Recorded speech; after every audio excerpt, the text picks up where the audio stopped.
ফুটন্ত গরম জলে দিয়ে দিন পটল। ফুটন্ত গরম জলে পটল দিয়ে যে এত অপূর্ব স্বাদের মজার একটা রেসিপি তৈরি করা যায়, আপনারা না দেখলে বিশ্বাস করতে পারবেন না। তবে চলুন বন্ধুরা, রেসিপিটা দেখে নিই। ফুটন্ত গরম জলে পটলের এই দুর্দান্ত স্বাদের রেসিপিটা তৈরির জন্য আমি কড়াইতে দিয়ে দিচ্ছি জল। জলটা কিছুক্ষণ ভালোভাবে আমাদের গরম হতে দিতে হবে। জলটা গরম হয়ে গেলে আমি এখানে পটলগুলোকে দিয়ে দেব। দেখুন বন্ধুরা, আমি পটলগুলোকে আগের থেকে ভালোভাবে কেটে ধুয়ে পরিষ্কার করে নিয়েছি। পটলগুলোকে আমি মাঝখান থেকে চেরা লাগিয়ে নিয়েছি এরকমভাবে। আপনারাও পটলগুলোকে ঠিক এইরকমভাবেই চেরা লাগিয়ে নেবেন মাঝখান থেকে।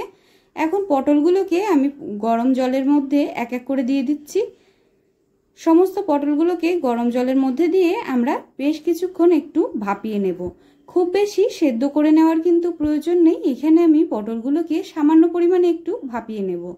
আপনারা যদি আজকে আমার চ্যানেলে নতুন ভিডিও দেখতে এসে থাকেন, তাহলে কিন্তু অবশ্যই চ্যানেলটিকে সাবস্ক্রাইব করে পাশে থাকা বেল আইকনটা দাবিয়ে রাখবেন, যাতে আমি যখন ভিডিও ছাড়ি আপনারা তার নোটিফিকেশন একেবারে সাথে সাথে পেয়ে যান। পটলের মধ্যে আমি দিয়ে দিয়েছি দুটো পেঁয়াজ আর দিয়ে দিয়েছি একটা গোটা টমেটো। টমেটোটাকে আমি মাঝখান থেকে চেরা লাগিয়ে দিয়ে দিয়েছি।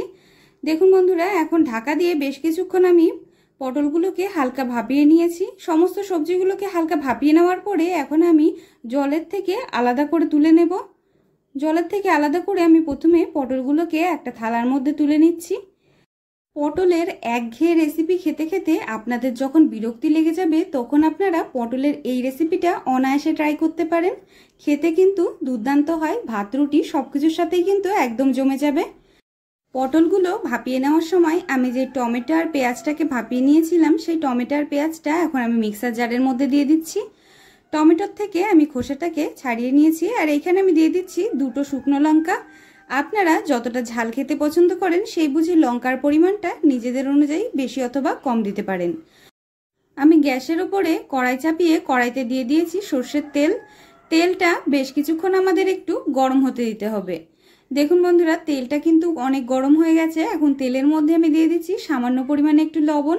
লবণটা দিলে কিন্তু তেলটা ছিটে আসে না, তার জন্য এখানে আমি লবণ দিয়ে দিয়েছি। আপনারাও অবশ্যই এই টিপসটা ফলো করতে পারেন। এখন সমস্ত ভাপিয়ে নেওয়া পটলগুলোকে দিয়ে ওপর থেকে সামান্য পরিমাণে একটু হলুদ দিয়ে ভালোভাবে পটলগুলোকে আমি নেড়েচেড়ে ভেজে নেব। পটলগুলোকে কিন্তু আমাদের একটু লাল করে ভেজে নিতে হবে। বন্ধুরা, আপনারা হয়তো ভাবছেন যে পটলগুলোকে প্রথমে আমি ভাপিয়ে নিয়ে তারপর তেলের মধ্যে দিয়ে কেন ভাজছি। পটলগুলোকে যদি আপনারা প্রথমে অল্প ভাপিয়ে নিয়ে তারপরে অল্প তেল দিয়ে ভাজেন, তাহলে কিন্তু খুব অল্প তেলেই আপনারা পটলটাকে রান্না করতে পারবেন। নয়তো পটল ভাজতেই অনেকটা তেল লাগে। দেখুন বন্ধুরা, আমি পটলটাকে কিন্তু ভালোভাবে লাল করে ভেজে নিয়েছি। তারপরেও কড়াইতে কিন্তু অনেকটা তেল রয়ে গেছে। আপনারা ঠিক এইরকমভাবেই কিন্তু পটল রান্না করে দেখবেন। আর পটলগুলো ভাজার পরে কিন্তু চুপসে যায়, কিন্তু এইরকমভাবে যদি আপনারা পটল রান্না করেন, পটলটা একদম ঠিক আস্ত আস্ত থাকবে, কোনো রকমভাবে পটলটা চুপসে যাবে না। পটলগুলোকে আমি সুন্দরভাবে লাল লাল করে ভেজে নিয়েছি। এখন ভেজে নেওয়া পটলগুলোকে আমি একটা থালার মধ্যে তুলে নিচ্ছি। সমস্ত ভেজে নেওয়া পটলগুলোকে আমি থালার মধ্যে তুলে নেব। বন্ধুরা, আমার এই রেসিপিটা আপনারা যদি এই পর্যন্ত দেখে থাকেন, তাহলে অবশ্যই কিন্তু ভিডিওটাকে একটা লাইক দিয়ে যাবেন।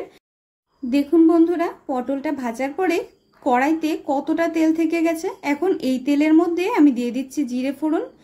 জিরেটা ভালোভাবে তেলের মধ্যে চটপট করে ফুটে উঠলে আমরা বাটা মশলাটা দিয়ে দেব। দেখুন, আমি যেই টমেটো আর পেঁয়াজটা ছিল সেটার বাটা মশলা তৈরি করে নিয়েছি। এখন এই বাটা মশলাটা আমরা তেলের ভেতরে দিয়ে ভালোভাবে কষিয়ে নেব। সমস্ত বাটা মশলাটাকে আমি এখানে দিয়ে দিচ্ছি কড়াইতে। বাটা মশলাটাকে আমাদের বেশ কিছুক্ষণ ভালোভাবে নেড়েচেড়ে কষিয়ে নিতে হবে, যতক্ষণ না মশলার কাঁচা ভাবটা চলে যায়। মশলাটা আপনারা যতটা ভালোভাবে কষাবেন, ততটাই কিন্তু এই রেসিপির টেস্ট আসবে। তার জন্য মশলাটাকে আপনাদের একটু সময় নিয়ে ভালোভাবে কষিয়ে নিতে হবে। পটল তো আপনারা অনেক রকমভাবে খেয়েছেন, কিন্তু একবার যদি এইরকমভাবে রান্না করেন, খেতে কিন্তু বন্ধুরা দুর্দান্ত লাগে। দেখুন, মশলাটাকে আমি বেশ কিছুক্ষণ কষিয়ে নিয়েছি। এখন আমি দিয়ে দিচ্ছি জিরে বাটা, দিয়ে দিচ্ছি পেঁয়াজ বাটা। আমি এখানে একটা বড় সাইজের পেঁয়াজকে বেটে নিয়েছিলাম। আর তার সাথে দিয়ে দিচ্ছি সামান্য পরিমাণে লঙ্কার গুঁড়ো। আমি এখানে 1 চামচ পরিমাণে লঙ্কার গুঁড়ো দিয়ে দিয়েছি বন্ধুরা। এখন সমস্ত মশলাগুলোকে আমি বেশ ভালোভাবে কষিয়ে নেব, যতক্ষণ না মশলাগুলোর কাঁচা ভাবটা চলে যায় আর মশলাটা পরিমাণে একটু কম হয়ে যায়। মশলাটাকে ততক্ষণ কষিয়ে নিতে হবে যতক্ষণ না মশলার থেকে তার তেলটা ছেড়ে দিচ্ছে। মশলা আরও ভালোভাবে কষিয়ে নেওয়ার জন্য আমি এখানে সামান্য পরিমাণে একটু জল দিয়ে দিচ্ছি। জলটা দিয়ে মশলাটাকে ভালোভাবে নেড়েচেড়ে আমি কষিয়ে নেব। বন্ধুরা, আমার রেসিপিগুলো আপনাদের ভালো লাগলে ভিডিওগুলোকে অবশ্যই নতুন বন্ধুদের মধ্যে শেয়ার করবেন আর তাদের কিন্তু দেখার সুযোগ করে দেবেন। দেখুন, মশলাটাকে আমি বেশ সুন্দরভাবে কষিয়ে নিয়েছি। মশলার মধ্যে কোনো রকম কাঁচা ভাব নেই আর মশলার থেকে কিন্তু জলটা একদম সুন্দরভাবে শুকিয়ে গেছে। এখন আমি দিয়ে দিচ্ছি ভেজে রাখা পটলগুলো। এইরকমভাবে পটলগুলোকে ভাপিয়ে ভেজে নিলে পটলগুলো কিন্তু কোনো রকমভাবে চুপসে যায় না আর খেতে কিন্তু খুবই ভালো লাগে। আর অল্প তেলেই আপনারা এই পটলগুলোকে ভেজে রান্না করতে পারবেন। এইরকমভাবে যদি আপনারা রান্না করেন, ভালোভাবে মশলার সাথে পটলগুলোকে দিয়ে আমি সুন্দরভাবে কষিয়ে নিয়েছি। এখন দিয়ে দিচ্ছি সামান্য পরিমাণে জল। আমি এখানে 1 কাপ পরিমাণে জল দিয়ে দিয়েছি।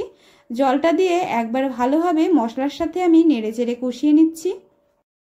পটলটা চাইলে আপনারা একটু কষা কষাও রান্না করতে পারেন অথবা আপনারা সামান্য পরিমাণে একটু জল দিয়ে হালকা ঝোলও রান্না করতে পারেন। তবে পটলের এই রেসিপিটা হালকা ঝোল কম থাকলে কিন্তু ভালো লাগে, একটু কষানো কষানো হলেই কিন্তু এই রেসিপিটা খেতে বেশি ভালো লাগে। পটলের মধ্যে আরও একটু সামান্য পরিমাণে জল দিয়ে আমি কিছুক্ষণের জন্য ঢাকা দিয়ে রেখে দিয়েছিলাম। এখন ঢাকনাটা তুলে আমি পটলের ভেতরে দিয়ে দিচ্ছি সামান্য পরিমাণে স্বাদ অনুযায়ী লবণ। যেহেতু লবণ আমি আগে একবার দিয়েছি, তার জন্য এখন সামান্য পরিমাণে একটু লবণ দিয়ে দিচ্ছি আর দিয়ে দিচ্ছি অল্প সামান্য পরিমাণে একটু হলুদ। এখন লবণ আর হলুদ দিয়ে ভালোভাবে একবার নেড়েচেড়ে মিশিয়ে নেব।